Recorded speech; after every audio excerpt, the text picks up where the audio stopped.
So hello, I'm Jackie Flavin, Customer Insights Leader with Demco, and this is Open Book, which is our weekly conversation series with industry experts about how they're navigating COVID-19 challenges. And today I'm joined by Matthew Winter. He is the lead lower school librarian of McDonough School. Am I pronouncing McDonough right? I just want to make sure. It is McDonough, yeah. McDonough, that's what I thought. And Owings Mills, Maryland. And he is the host of the highly rated Children's Book Podcast, which is a weekly podcast featuring really insightful and sincere interviews with authors, illustrators, and everyone involved in taking a book from drawing board to bookshelf. Awesome podcast. And as I'm not a librarian, unfortunately, but I am a mom of kids, and I love your podcast. I started listening to it recently, and I can't wait to go back and listen to past episodes. He also co-hosts Kidlit these days, which is a Book Riot podcast, pairing the best of children's literature with what's going on in the world today. I mean, that's awesome. We need that. It's sort of the most editorial thing I've done in my career so far. The most NPR aligned. Yeah. I'm really happy. And now, I mean, I feel like with everything going on, so many people have been looking for books to talk to their kids about certain things. And that's exactly what we do. We've our past two episodes, we examined anti-racist work and we called it an anti-racist playlist because we were building book lists as well as podcasts and resources. We have looked at things like the water crisis. We've looked at border walls. We've looked at everything through a lens of children's literature because children's literature is responsive to what's going on in the world. So it's been really fun. And Nicole Young, my co-host, is fantastic. I learned a lot from her. Actually, our most recent episode was about statues, which is on everybody's mind. So that'll come out on Thursday as we're recording this. So in tomorrow. Yeah, I also, as an adult, I love the refresher on certain topics. Like I was reading a geology book with my 5-year-old, and I was like, I could use a little refresher on geology, you know? Sure. Yeah.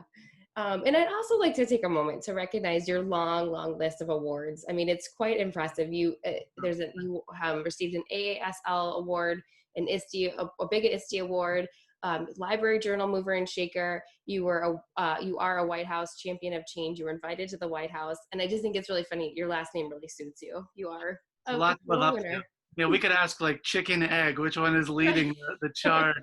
The AASL recognition, social justice defender, was humbling and flattering. It's nice to know that folks are aware of the work I do at large because really I'm focused on my students, and in this case I'm focused on my McDonough students.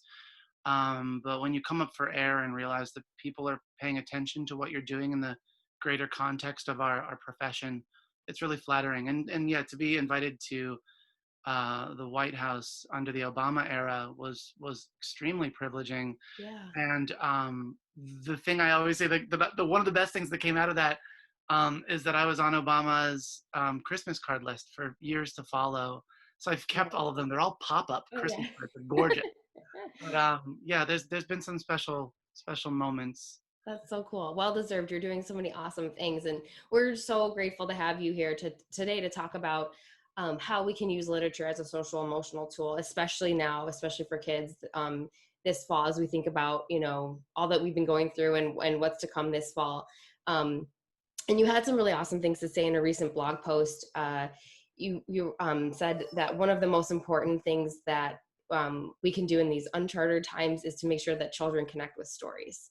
Correct. And that seems to be like the real essence of it. So I'm just wondering, like, and also social emotional learning is such a buzzword, right? And it means sure.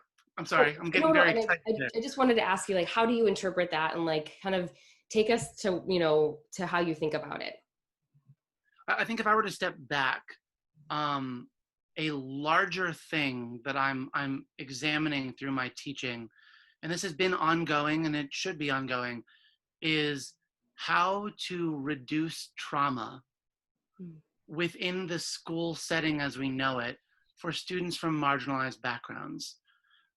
Because to come into a setting where you don't feel yourself represented, you don't feel your family or your background or your experiences valued in the way that stories are read aloud, or the library collection looks, or the way people talk, the language they use, to not feel yourself valued, to feel like you have been othered whether or not the teacher or the school at large is doing that deliberately. Most likely they're not. Mm-hmm. There's just an unspoken bias an implicit bias that they're acting from. Reducing trauma has become really a focal point in my work.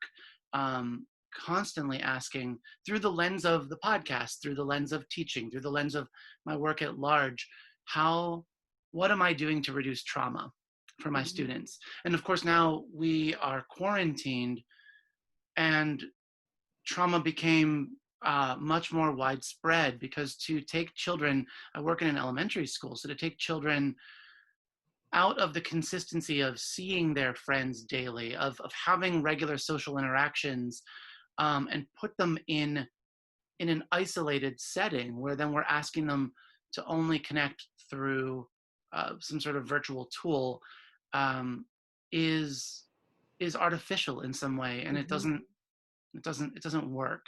I mean, we're clearly doing the very best we can, and that goes for me and every one of my colleagues. We're trying our very best, but we're all being affected by this isolation in different ways. Right. And so to think that there could be long-term imprinting going on for our youngest children who are just building their identity and building their connection now, that's something that I think about a lot. So social emotional learning then calls us to be more aware of our emotions and to name them, and to save space for not only how we react to those emotions, but also how we observe them in other people and how other people might react differently. It is an intelligence to be able to talk about your emotions and to be able to see and affirm emotions in other people. It was an intelligence that I didn't have growing up, a strength I didn't have growing up. I had a lot of feelings and didn't know what they were, and I wasn't really talked to about what they were. So I think I compartmentalized them as wrong. Right. Wrong to have these feelings, or shameful to have those feelings. And so I think a lot of the work we are now doing might actually come from many of us having those childhoods where we are now unpacking how to make that space for children. And of course, now again, when we're looking at social emotional learning through a trauma informed approach, it takes a different turn as well. Yeah, so it's good, important work, but it's quite reflective and quite vulnerable. It might be a good word to use for it. It really requires a lot of trust. And then that feeds back to, well, what does your classroom setup look like? What relationships have you established with children? Can they trust you, and do they feel safe with you? Whether that means they share stuff or not. You don't have to share personal information with me to communicate that you trust me and that I trust you back. So constantly trying to honor children through our practices and through our posturing is something I'm really concerned with. Yeah. It's funny, as you were sharing, I was thinking like, oh gosh, like, so there's so many adults that haven't had like social emotional support and tools, and how we probably need to catch up in order to share this with children. And I'm wondering, do you feel like there's like a good amount of like professional development opportunities for you and your colleagues to like get there, or is it just like sort of a personal journey that you have to do if you'd like to? Actually, Jackie, I think that's a loaded question. Because, the other thing going on in our world right now is that a lot of white people, to be direct about it, are sort of going through this, woke experience of realizing how racism has been infused in all of our decisions. All of our systems that white people in particular benefit from were built on racist ideals, and those systems are functioning perfectly to benefit white people. And so we don't notice those systems because they're constantly benefiting us. The social emotional thing is no different. There are things that we've always had to confront, just suddenly now we're naming it. Right. But we're also running into this other problem of folks, if I go back to the racist argument, folks saying, oh, I've always been against racism. I've always been anti-racist. I've always been trying to do this work and then they use harmful words like to be colorblind, to be whatever. Right. And it's that I don't know, barrier that you put up that I think stands in the way of doing meaningful work. Doing meaningful anti-racist work means taking on a cloak of vulnerability where you say, I've been wrong in the past, I've caused harm. What can I do now to reconcile with that truth and to do better? Similarly, with social emotional learning, we need to reconcile with the fact that we exist in relationship to other people, and that other people don't take in social emotional cues the same way we personally do. People react to stimuli differently. And so I think, again, there's in some folks a vulnerability missing. And what affirms that for me is that I've seen really great teachers who are vulnerable with their children. And that doesn't mean that they're giving away a lot of personal information, but rather that they, to a degree, are letting their guard down. And when you witness that, you witness what true connections with your children can look like. And that's something that I would hope we would all experience. I think probably some people are afraid to experience that, maybe because they grew up in a setting where that vulnerability wasn't embraced. Yeah. And I can imagine like the school that you are working with has to be sort of on board with that, right? Like there's probably some culture, community like sense that that has to align with that, right? I mean, it would be difficult to sort of just go there if you don't have sort of the momentum of the school with you. I mean, I think we've all had those great teachers that feel like they stand apart from the school, whether when we were 5 or 10 or whatever, whether we knew it or not. I think there have always been those teachers who go against the grain because they know it's what's right for children, and they will follow that path regardless of whether or not the system has caught up. There are also people that wait for the system, and that's a really slow wait, usually. So I think that there are folks doing the work, but they often are not valued in the way of being positioned so that we all are learning from them. We are observing what they're doing and affirming what they're doing. So I think that there are teachers doing that work, but a survival skill in school is to just focus on your classroom or your program, and try not to worry about what other people are doing, because you know that it's more important to do the right thing than to do what everyone else is doing. I don't know. I think it's a complicated question. I'm drawing from experience where I've been in schools where I see people loving children in beautiful ways that see the whole child, and that really push up against some structural or institutional limitations we try to put on children or on teaching itself. Yeah. Okay, I just thought of a couple teachers that I like want to reach out to and say thank you for being like the rebel that cared, kind of. Yeah. You don't know, I think, through the experience of being a child, I don't think you quite know. It took me, let me rephrase it this way. It took me being in teaching to appreciate what a political act teaching is. It's a political act. We're constantly communicating our values to children. We choose what we teach and what conversations we have with children and what space we make for those students. It's very political. So to choose to do it or not do it is something you have to engage with daily. So there are those teachers that you might not have realized that in that way they were doing radical works, and they absolutely should be. They absolutely would love, I think, to hear your words that you had that impact on them. Because the other thing is we don't know. We teach our children and then we send them off. If you're in the library, you have maybe the privilege of seeing a kid for 5 or 6 years. If your school is small enough that they would always have you, if, I don't know, you make that connection with those kids once a week or however often you see them. But ultimately, we just don't know the way that the fingerprints that we're leaving are going to inform who the child grows up to be. So we have to be very mindful of what fingerprints we're putting on that precious cargo. Yeah. Oh, yeah. I'm curious how this spring went for you. Like what worked well? Did you try new things? It sounds like you've been on this road for a while. So you probably weren't I hope that you were able to take what you had been doing and make it work for virtual learning, remote learning. But how did it work in the spring is basically what I'm trying to ask. So I work at an independent school now. I spent 14 years in public education. This is my first year at an independent school. McDonough School is a pre-K to 12 school. We, around March 13th, had our plan the following week to have spring break.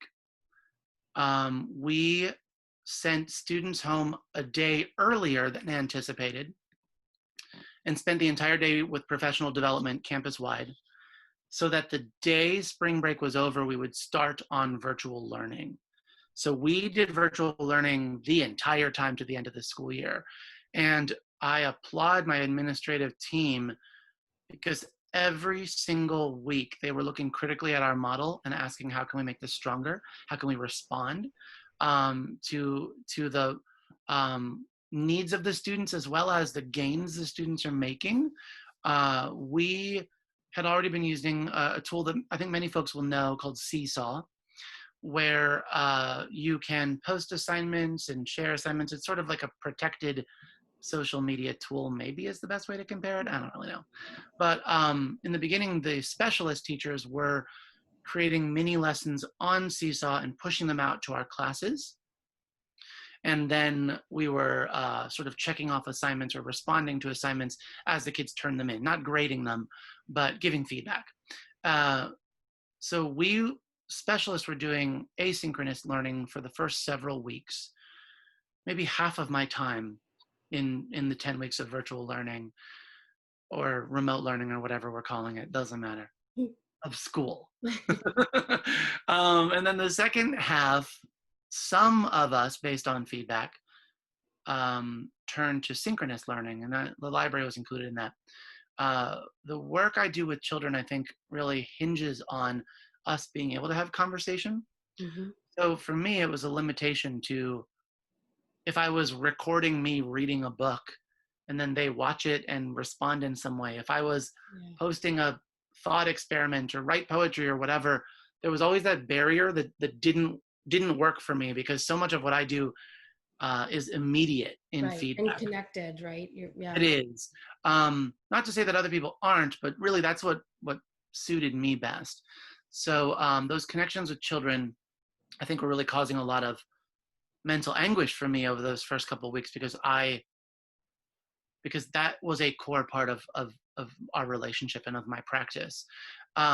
So when we started back, I read aloud live to my classes, and then we discussed those books, and they took up the same challenging topics that we were talking about prior to going on quarantine. So that was good. In their classrooms, they were doing synchronous lessons from the start over Zoom.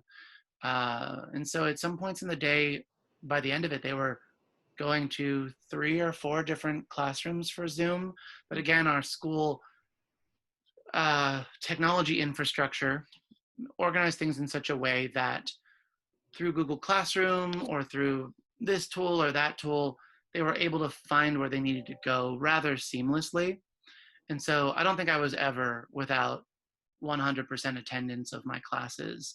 That structure really seemed to work, and making these micro changes week to week seemed to be the right steps so that no child was lost or was unsure of where to go. We really sought also to use language with parents and kids that you need to gauge where you most feel comfortable and do what work you can and do it when it feels right for you, and try to engage as a class. But there's really a lot of space left for children as well as for teachers to reflect on how they were doing, how they were feeling, and if they needed to step back where someone else could step in, or where asynchronous lessons could be put into place. I feel like the way that my school saw us teachers and saw the kids and saw the families through pandemic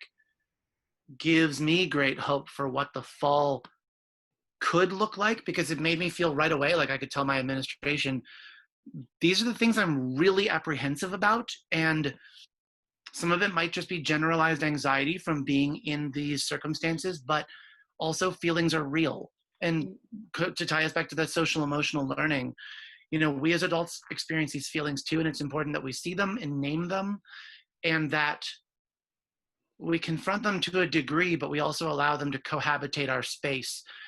We don't fight them, but we try to ride that wave.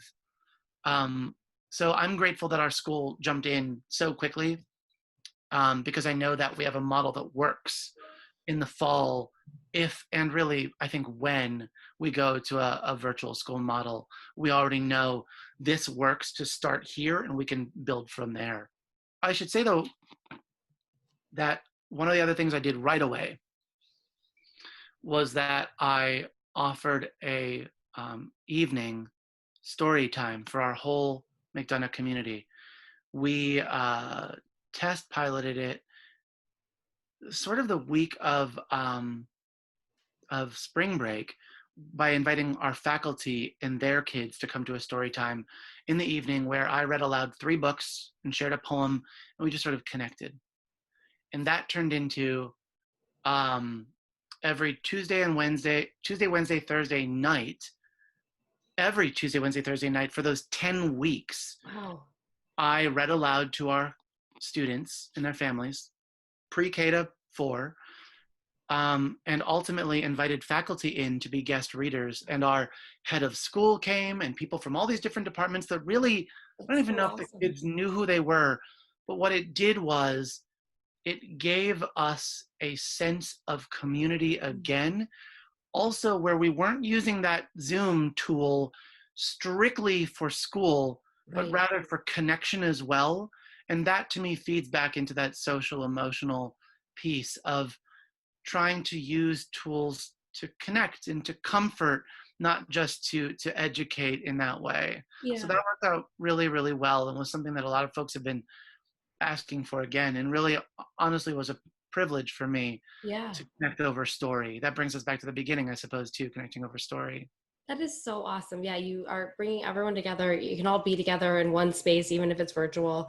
And it humanizes like the heads of school that the kids might think of as like sort of more intimidating perhaps. And that is, and parents can join in if it's in the evening, that is so awesome. Jackie, we did it at 7:00 at night, which is a magic time for elementary school kids, because it is either bedtime, show up in your pajamas, you already had dinner, or you're eating dinner, or you haven't had dinner yet, so we had usually 40 or 50 accounts logging on, and some of them had siblings or entire families, so who knows how many people.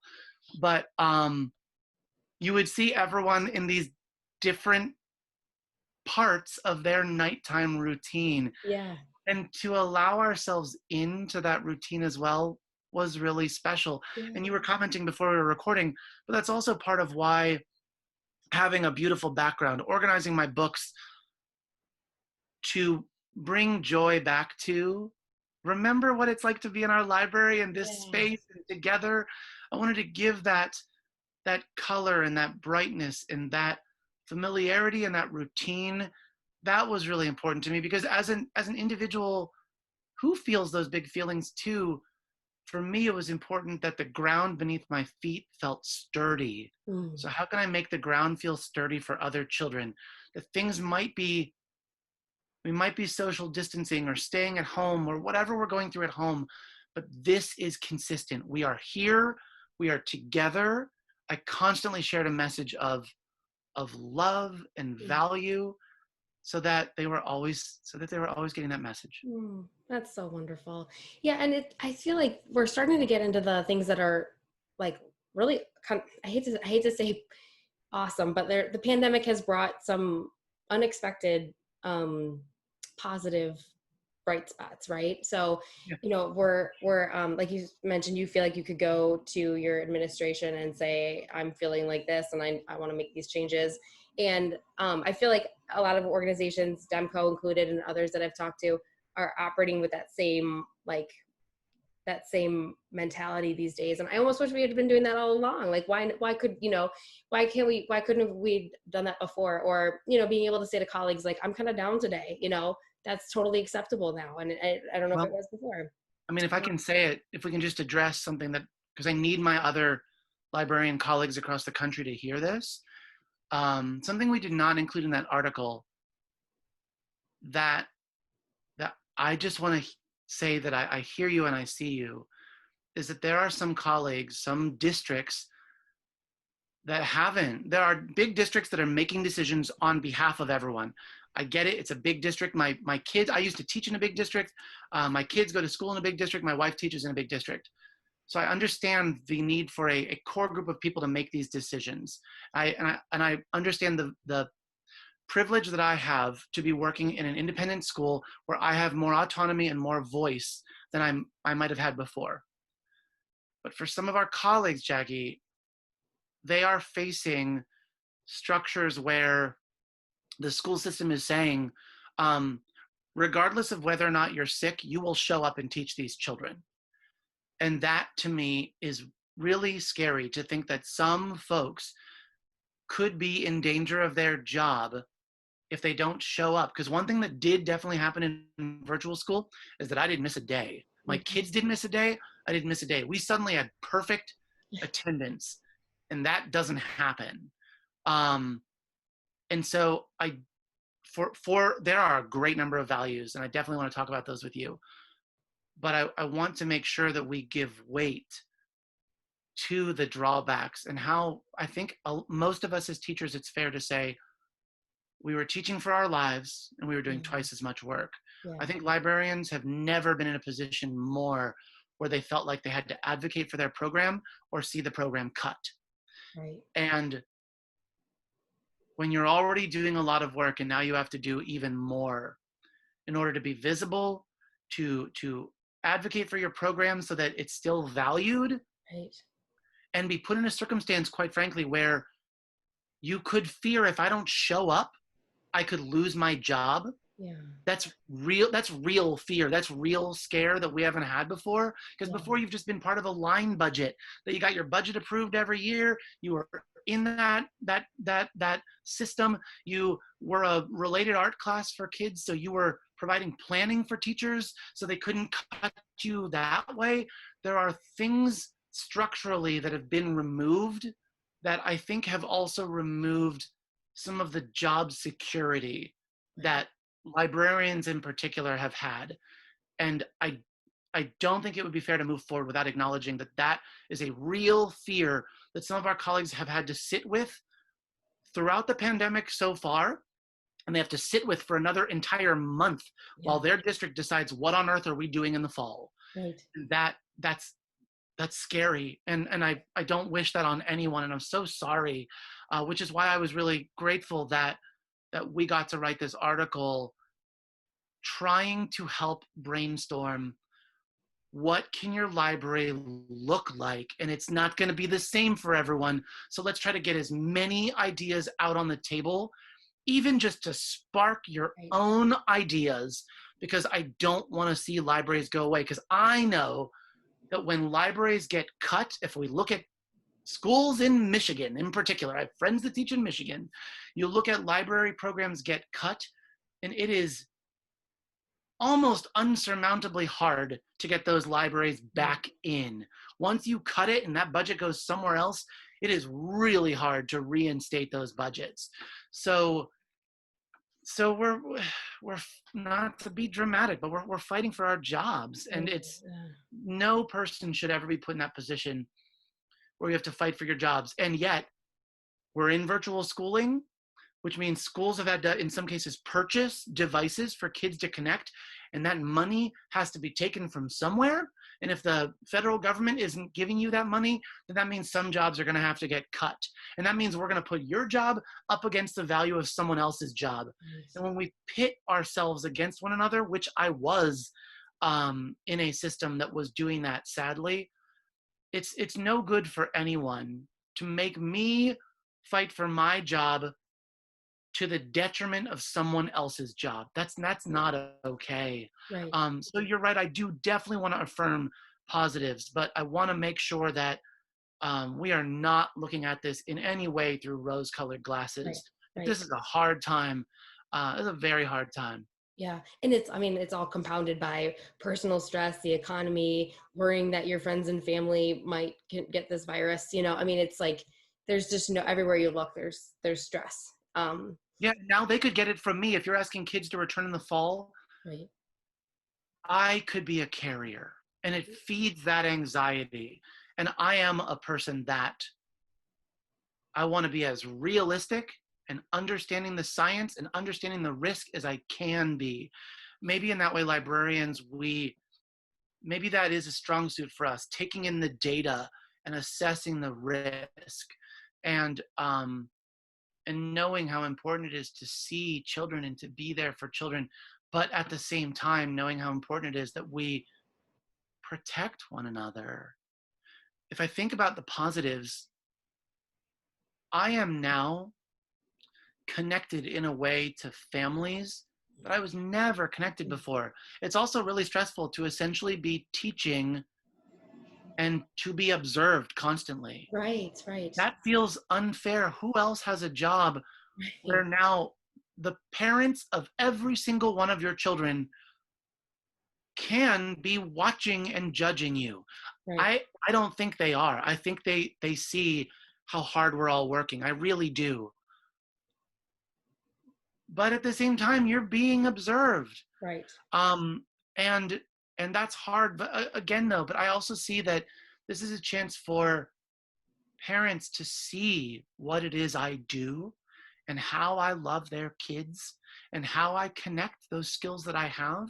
And I'll tell you that that story time has connected me in a way to the entire school community that it never would have before, because those are working parents who never ever would have gotten to see Right. what this librarian is doing in this school. And we have been catapulted in a way that now they know me and they know the way that I care about their kids Oh yeah. in a way that it just never would have happened before. Yeah. I mean, as a parent of an anxious kid, if someone does anything to relieve my kid's anxiety, like I will advocate to the nth degree for them. You know, I mean, that's Yeah. really, I'm really glad that you got to showcase that for parents. Yeah. And we get to do that. We teachers, we librarians, that is a strong positive that we are seeing into these children's lives. Really, the Zoom setup forces us to engage these children as people that come from a family, people that come from a background, in a way that when they come into our school, that can be lost because we see them as this group in our classroom. So we are seeing literally our children as individuals as they appear in separate boxes on a Zoom screen. We are literally forced to see them as individuals.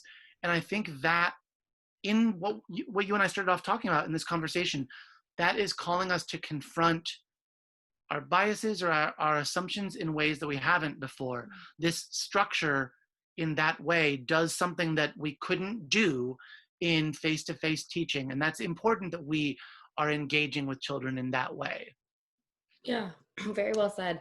And you mentioned the article, and I just want to highlight it. It has so many wonderful suggestions and like real practical things that people can do and big ideas. And I agree. Like I was reading it thinking like if people can't implement at least one of these, hopefully it sparks some ideas for what they Yeah. can do. And I think now's the time, right? It's the time to try a lot of different things and to go big.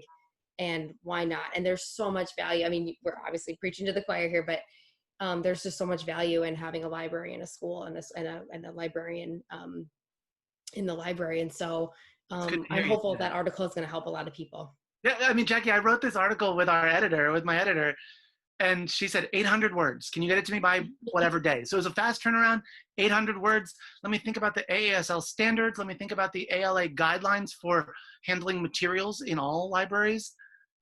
And she turned around and gave me notes that ultimately doubled the length of the article. And I was like, yes, we are not writing 800 words. We are writing a robust resource that makes space for even more librarians. Because that was really the struggle I was having initially, is how do I talk to everyone in a short amount of space? So what I did, as we do as librarians, is that I reached out to my colleagues on Facebook and just asked, what have you heard, or what are you thinking is going to go on in the fall, or what are you fearful of? I'm writing this article and I want to make sure you are seen, which ultimately is what led to me opening the article the way I did, of just this. It was important to me, and I'm glad that Liz agreed in that way to start this article. The editor agreed that way to start the article, that we see you. We start with this language of, I see where you are, and I hear your limitations, and I see your fears, and nothing I'm going to say is going to make any of that better. And that's not my goal. My goal is to see you and to try to make space for what you're going through, so that when you're ready, hopefully you can find a way to take one step forward, if not, more. But that, I think, so importantly right now, we need to be seen. So I really appreciate you saying that as well. Yeah. And now I'm wondering, I almost want to follow up and ask people who read, like, what did you do and how did it go? Like, I'm just so curious where that information will go. And I'm confident it'll do awesome things. And I'm conscious of our time today. So, and you're such a joy to talk to. I feel like all I've got is time. I don't know what you're talking about. Really, Sorry, your world is so fascinating to me, and the work you're doing is so awesome. I really could chat with you forever. But thank you for this conversation, and thank you for sharing what you know and what you do with our audience here. Yeah, and I'll end it there. If there's anything you want to add before we close, we mentioned your podcasts, which are super awesome. If you don't subscribe. The Children's Book Podcast and the Kids Lit. Kids Lit these days, right? Kids Lit these days and the Children's Book Podcast. Thank you. Very good. Awesome. I would say maybe I'll end on this note. A tradition for maybe my entire career in the library, 13 years, of the fall for me and for millions of other children and teachers has been to celebrate International Dot Day, which is a celebration inspired by a picture book by Peter Reynolds called The Dot, where a girl is in art class and she feels like she doesn't know what she can do or draw. She's staring at this blank paper, and the teacher says, just make a mark and see where it takes you. The celebration that we celebrate in September is a way to connect and understand that you can make a mark on the world and be connected with others. So maybe the best note for me to leave everyone on is to affirm that you're connected, that you matter, that you're part of something bigger than you, and that by leaning into those connections, we're all going to make it, and we're all going to serve our children really, really well. So think about how you can make that mark and see where it takes you. I love that. Beautiful. Thank you so much. Thank you. Take care. Bye. Bye.